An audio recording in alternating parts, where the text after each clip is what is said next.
2024 সাল 5ই আগস্ট না হলে আপনারা আমার জানাজা পড়তেন, কিন্তু আল্লাহ তাআলা সেই 5ই আগস্টের পরিবেশ সৃষ্টি করার কারণে আজকে আমি মুক্ত হয়েছি। তাই আমার মুক্তির জন্যই কিন্তু আবু সাইদ আমার পক্ষেই কাজ করেছে, তার মৃত্যুই আমাকে মুক্তির পথ দেখিয়ে দিয়েছে।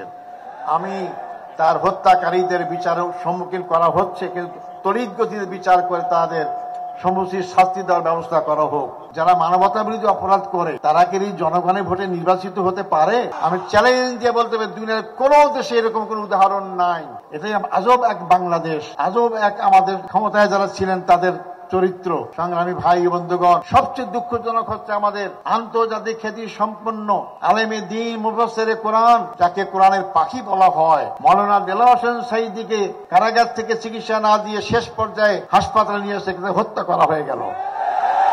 আপনাদের মাধ্যমে বর্তমান সরকারের কাছে দাবি জানাতে চাই, যারা এই মানবতাবিরোধী অপরাধে জড়িতকে হত্যা করা হয়েছে, হত্যার ষড়যন্ত্র করা হয়েছিল, এই বিচার প্রক্রিয়ার সাথে যারা যেখানে যেভাবেই জড়িত সবাইকে আইনের আওতায় নিয়ে এসে তাদের বিচার করতে হবে।